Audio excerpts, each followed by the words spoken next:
6h. L'actualité, c'est sur Radio Côte d'Ivoire. Bienvenue à tous.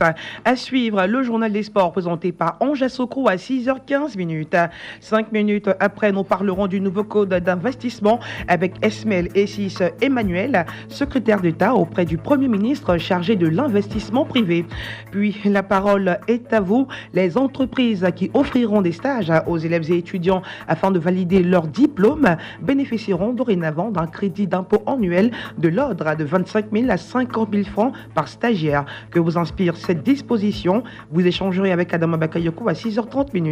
Mais avant le journal de la matinée avec Jérôme Kouakou. Bonjour Jérôme. Bonjour Rachel Legoué. Un nouveau code de l'investissement est élaboré pour plus d'efficacité. Les acteurs du secteur privé ont été instruits sur ce nouvel outil de développement.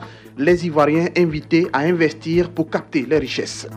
Et comment avance le projet de logements sociaux? Le ministre de la Construction était sur le terrain pour constater de visu l'évolution des chantiers à Bingerville, des projets qui connaîtront un coup d'accélérateur cette année 2019. Et puis, en France, Emmanuel Macron appelle les Français à un grand débat national, un débat pour discuter de tous les sujets concrets qui pourraient améliorer leur quotidien. Il n'y a aucun interdit selon le chef de l'État français. Voici pour l'essentiel. Bienvenue à tous. Atelier sur le nouveau code d'investissement. Oui, atelier au cours duquel le ministre chargé de la promotion de l'investissement a exhorté l'ensemble des Ivoiriens à créer des richesses. C'était à l'ouverture de cet atelier de formation sur le nouveau code des investissements à Grand Bassam.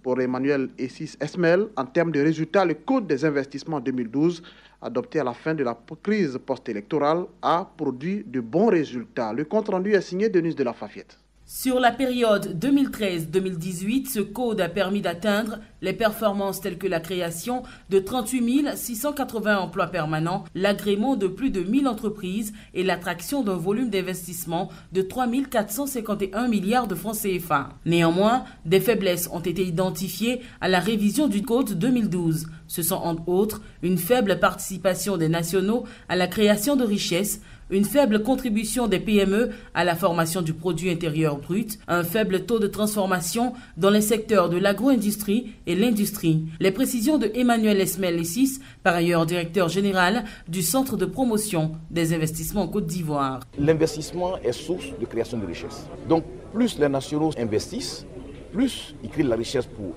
eux-mêmes et aussi pour la population. L'investissement direct étranger est important parce qu'il envoie la technologie, il envoie des capitaux, mais il faut que l'investissement national participe à cela pour pouvoir aller de l'avant. Et le jour où vous allez parler donc de champions nationaux, que vous êtes capable de pouvoir avoir dans nos industries des entrepreneurs nationaux capables de pouvoir donc lever des sommes assez importantes pour le développement de nos pays. Cette année 2018, il est clairement dans la loi que c'est une obligation pour l'agent de promotion de l'investissement de mettre en place un mécanisme de suivi. On le faisait déjà, mais ce n'était pas légiféré. Le nouveau code d'investissement 2018 vise ainsi à permettre aux jeunes de monter leurs projets, à favoriser l'entrepreneuriat national afin de rehausser le taux des investissements nationaux qui est évalué à environ 50% de l'ensemble des investissements captés en Côte d'Ivoire en 2018. Sur le sujet, nous échangerons à 6h15 avec Esmel Essis Emmanuel, secrétaire d'État auprès du Premier ministre chargé de l'investissement privé. Le ministre chargé des relations avec les institutions déclare son patrimoine. Oui, Gilbert Kone-Kafana a déclaré son patrimoine à la Haute Autorité pour la bonne gouvernance. Il s'agit à travers cet acte de promouvoir la bonne gouvernance tant souhaitée par le chef de l'État, Alassane Ouattara. Le ministre Gilbert Kone-Kafana, par ailleurs président de l'Union des villes et communes de Côte d'Ivoire, appelle l'ensemble des élus locaux à lui emboîter le pas. On écoute Gilbert Kone-Kafana. Il paraît que je suis le premier de l'année et c'est déjà un bon signe puisque il me revient que parmi les personnes devant faire la déclaration de patrimoine, les maires, les élus communaux ont brillé en grande majorité par leur absence dans le passé. Alors je voudrais donc saisir cette occasion pour demander donc à tous les élus municipaux et pourquoi pas les élus régionaux de venir effectivement faire leur déclaration, prendre les dispositions pour le faire. Cela ne prend pas beaucoup de temps et donc il est indispensable que chacun d'entre nous se conforme à la loi du pays. Logements sociaux, le ministre de la Construction s'imprègne de l'évolution. Oui, Bruno Nabagné-Kone était sur le terrain, était également, précisément sur les sites des logements à équipement modéré dans la commune de Bingerville. précisément à Djondjoumen. Il s'agissait pour le ministre de la Construction, à travers cette visite, de s'enquérir de l'état d'avancement des travaux. On écoute le ministre Bruno Nabagné-Koné au terme de cette visite. Cette visite avait pour objet pour nous de venir toucher du doigt la réalité du projet de construction de logements sociaux. Vous savez, c'est une priorité pour le chef de l'État, pour le gouvernement.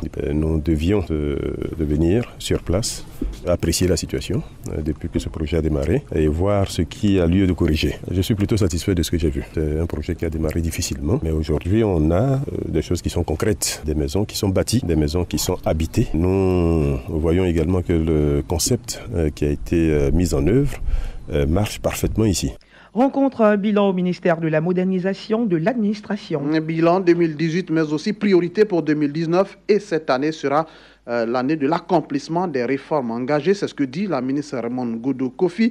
Elle s'est appesantie sur les priorités de son département pour cette année lors de la cérémonie de présentation de vœux. Raymond Goudou Kofi. L'année 2018 a été marquée essentiellement le 1er mars. C'était la création de l'Observatoire du service public Lausanne. Il y a eu également la rédaction du projet de cadre stratégique de la modernisation de l'administration. En cours, nous avons dénombré à ce jour 66 procédures administratives, dont 18 déjà en ligne. Nous avons procédé nous-mêmes au lancement du projet de profilage et de codification des postes qui est en cours. Et nous avons fait une chose à laquelle je tenais particulièrement, c'est l'atelier d'appropriation des missions de notre département. Vous écoutez le journal présenté par Jérôme Kouakou sur Radio Côte d'Ivoire. Le maire élu PDCI de Dabou vire au RHDP. Oui, il s'appelle Yédé Niaï Jean-Claude. Il a été élu sous la bannière de PDCI, mais hier, à son investiture, il a dit remettre officiellement sa victoire au rassemblement des oufouettistes. Il a fait l'annonce lors de son investiture, hier dimanche donc à Dabou. Écoutez Yédé Niaï Jean-Claude.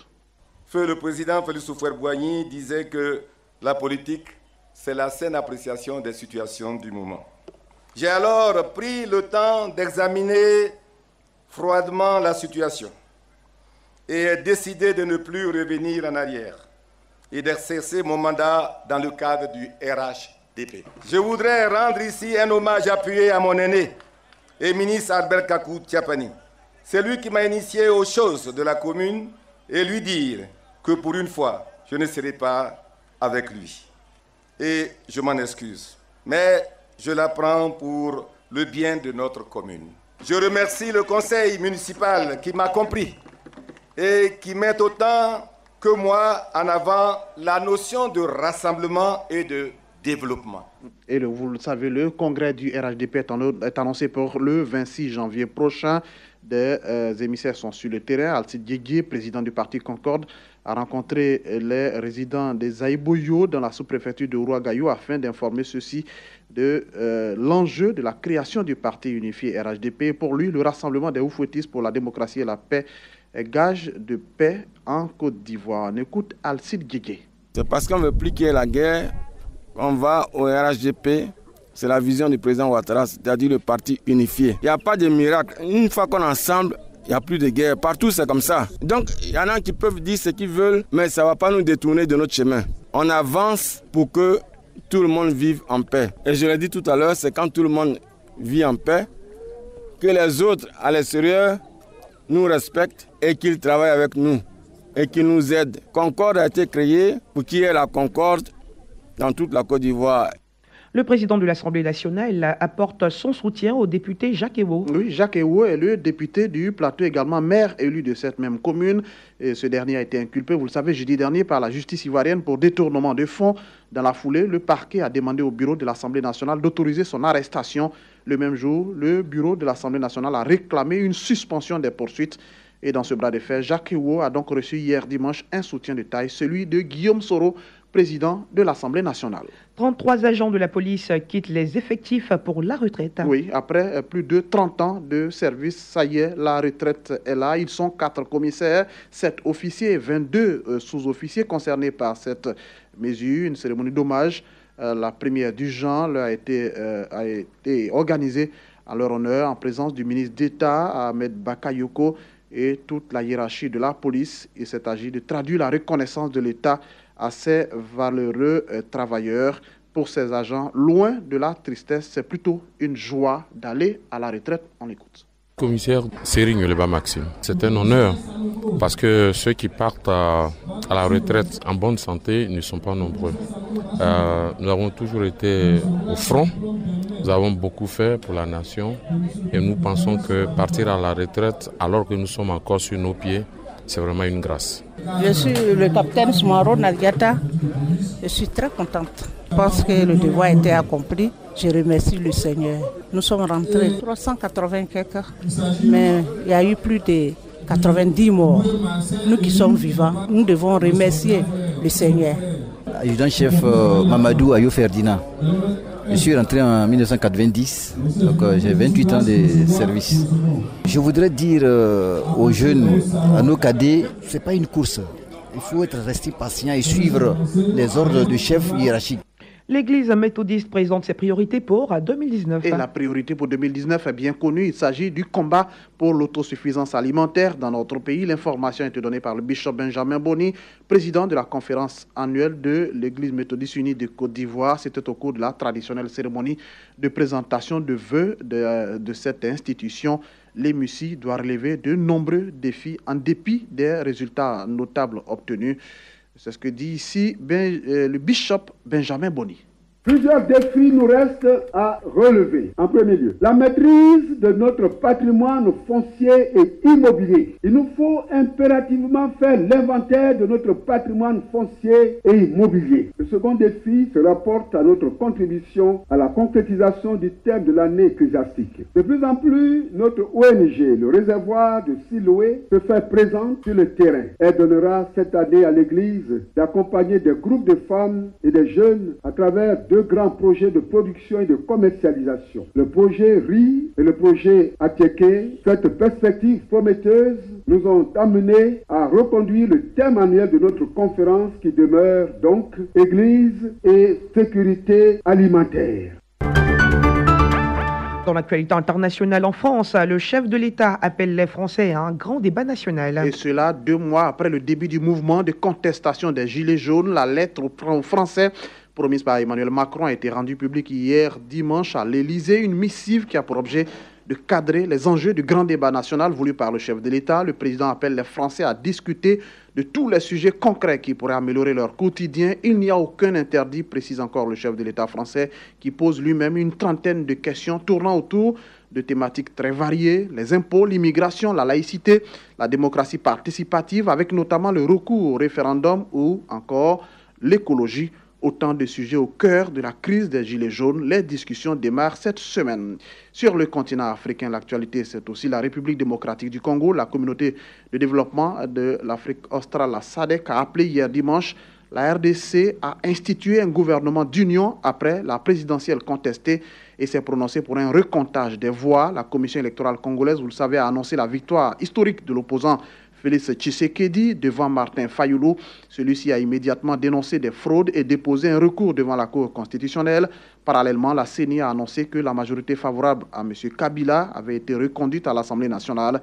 Hier dimanche, le président zambien Edgar Lungu, président en exercice de la SADC, a appelé les dirigeants congolais à considérer un accord politique négocié en vue d'un gouvernement inclusif. Un tel accord permettrait donc de remédier aux vives objections opposé au résultat provisoire de la présidentielle. C'est ce qu'a estimé Lungu dans un communiqué. La SADC a pris donc note des sérieux doutes sur les résultats provisoires émis par l'Église catholique ou le camp de Fayoulou et estime qu'un recomptage permettrait donc de rassurer à la fois les vainqueurs et les perdants. C'est la fin de ce 6 heures.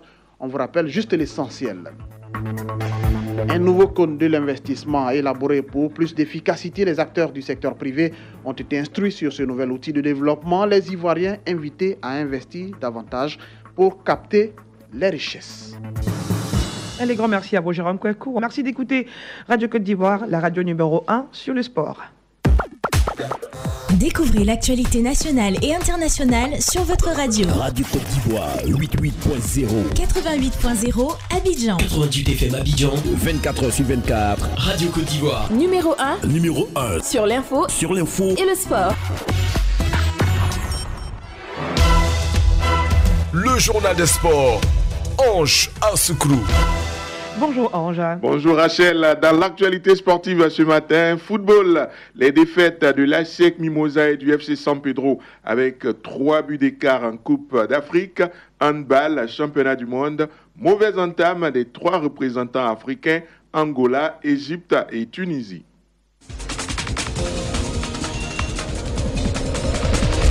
Du football, pour commencer, les représentants ivoiriens, l'ASEC Mimosa et le FC San Pedro n'ont pas brillé en Coupe d'Afrique. Mauvaise prestation des clubs ivoiriens en Coupes africaines, en Ligue des Champions. L'ASEC Mimosa a fait une mauvaise entame de la phase de groupe. Les Mimos ont été largement battus par le Wydad de Casablanca, 5 buts à 2 en Coupe de la Confédération. Le FC San Pedro n'a pas fait mieux, dispersé par le Nkana FC, 3 buts à 0. La SEC Mimosa reçoit au retour samedi prochain lors de la deuxième journée l'équipe de Lobistar qui s'est imposée lors de la première journée 2 buts à 1. Ce sera au stade Houphouët-Boigny samedi donc. Et puis pour le FC San Pedro, la phase retour des barrages de la Coupe de la Confédération, ce sera dimanche prochain au stade Houphouët-Boigny. Les équipes attendues sont au rendez-vous en Ligue des Champions. Al-Ahly d'Égypte, le tout-puissant Mazembe ont gagné.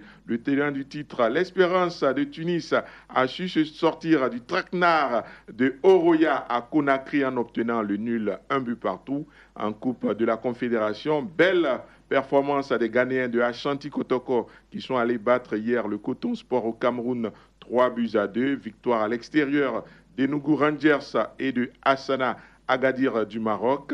Large succès à domicile de Al Hilal Omdurman et de l'équipe d'Otoo Doyo du Congo. Enfin, il faut noter la victoire de l'équipe de Al Nassr de Libye face à Salitas du Burkina, 1 but à 0 pour l'équipe libyenne à domicile. Dernière rencontre aujourd'hui pour la Coupe de la Confédération. Jaraf du Sénégal, Berkane du Maroc. C'est à 15h30. Organisation de la CAN 2021 ou 2023 par la Côte d'Ivoire. Le porte-parole du gouvernement s'est exprimé à l'issue du Conseil des ministres. La Côte d'Ivoire va-t-elle accepter de rencontrer, d'organiser la CAN 2023, renonçant ainsi à la CAN 2021, comme le lui demande avec insistance la CAF? La réponse d'une autorité ivoirienne, vous l'avez dit Rachel, le porte-parole du gouvernement, le ministre Sidi Touré, à l'issue d'un conseil des ministres. Sur ce point, j'aimerais inviter les uns et les autres à laisser les débats se faire. Pour ce qui concerne l'État de Côte d'Ivoire, nous travaillons à être prêts pour 2021. Et je vous ai ici annoncé la venue prochaine du président de la CAF. Donc laissons-le venir et nous continuons à travailler pour maintenir le cap de la disponibilité de nos infrastructures en temps et en heure. La Zida Bangourou a organisé hier dimanche son assemblée générale élective. Le président sortant Bernard Adou a été reconduit à la tête du club par acclamation pour un nouveau mandat de 4 ans. En Europe, voici les principaux résultats du week-end. En Espagne, Léo Messi rentre un peu plus dans l'histoire. La Pulga a inscrit son 400e but lors de la victoire 3 buts à 0 contre Eibar. C'est un record pour le meilleur buteur de l'histoire de la Liga. Pour cette 19e journée, l'Atlético Madrid a battu Levante 1-0. Séville FC a perdu 2-0 contre Athletic Bilbao. Le Real Madrid bat le Betis Séville 2 buts à 1 et se rapproche du podium. Le Real est 4e dorénavant. Karim Benzema est sorti sur blessure à la mi-temps, fracture de l'auriculaire de la main droite. 22e journée de Première Ligue en Angleterre, Manchester United a fait chuter Tottenham 1 but à 0. United est 6e. Le leader Liverpool bat Brighton grâce à un penalty de Mo Salah.